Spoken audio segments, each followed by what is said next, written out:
नमस्कार, आप देख रहे हैं नेशन भारत। मैं हूं मनोज चतुर्वेदी। जदयू के संगठन में कल जो है ललन सिंह ने कुछ फेरबदल किया, जिससे ये कयास लगाए जा रहे हैं कि संगठन के अंदर कुछ नेता जो हैं वो नाराज हुए हैं। जी हां, कल ललन सिंह ने लोकसभा, राज्यसभा और विधायकों के जो जिले में प्रतिनिधि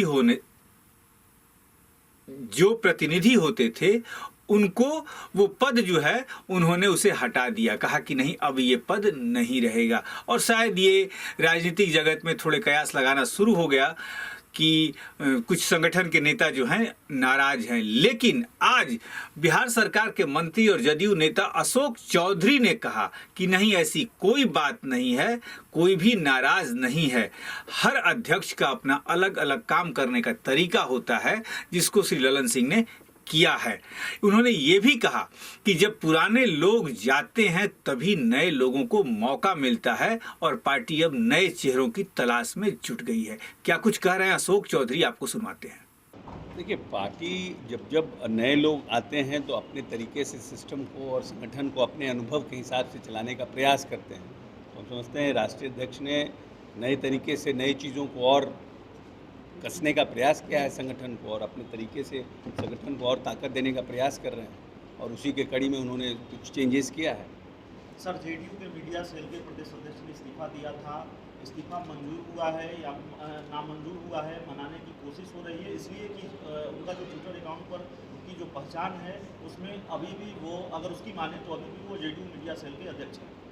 नहीं, मीडिया सेल का इस्तीफा मंजूर हुआ है या नामंजूर हुआ है, इसकी अभी हमको जानकारी नहीं है। तो संगठन के मान लीजिए प्रदेश अध्यक्ष बता पाएंगे ना कि क्या हुआ। और कभी कभी कुछ होता है, जैसे कि मान लीजिए कि हम ही बहुत दिन तक कांग्रेस में थे, तो हमारा ही ट्विटर अकाउंट कांग्रेस का रह गया था, बहुत दिन बाद, 2 महीना बाद बदलाया था। तो बहुत बड़ी बात नहीं है, बहुत बात है। लेकिन यह है कि कोई व्यक्ति पार्टी में काम किया मीडिया सेल के अध्यक्ष के रूप में, तो उसकी तो अपनी पहचान है ही है ना।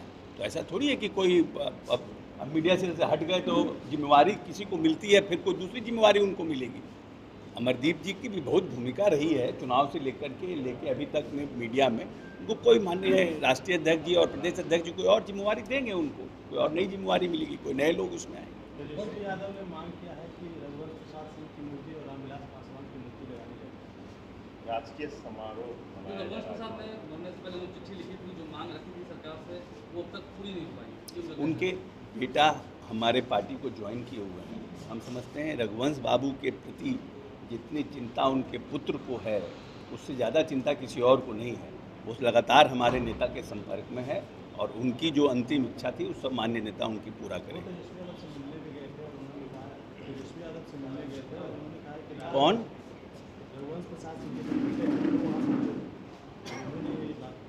हाँ, ठीक है, संपर्क में हैं, जो भी होगा उसको वर्कआउट किया जाएगा। नगर निगम का स्ट्राइक पूरे पटना में चल रहा है, वायरल फीवर का अलग से है, नहीं, सरकार पूरी तरह से गंभीर है, और माननीय उप मुख्यमंत्री जो उसको खुद व्यक्तिगत रूप से उसको मॉनिटर कर रहे हैं। स्ट्राइक हुआ है, उसको कैसे समस्या का निदान करें, उसके ऊपर कार्य चल रहा है। सरकार चिंतित है और सरकार के संज्ञान में है। अशोक चौधरी कह रहे थे कि कोई भी नाराजगी नहीं है, नए लोगों के बाहर जाने से, उनको दूसरा सम्मानित पद देने के बाद ही पुराने लोगों के बाहर जाने से और नए लोग जब आएंगे तो पुराने लोगों को कहीं दूसरे जगह सम्मानीय जगह दी जाएगी, सम्मान के साथ जगह दी जाएगी, और नए चेहरों को काम करने का मौका मिलेगा। अब देखना है कि किस नए चेहरे को काम करने का मौका मिलता है। आप बने रहिए नेशन भारत के साथ। नेशन भारत चैनल को सब्सक्राइब कीजिए, हमारे फेसबुक पेज को लाइक कीजिए। नमस्कार।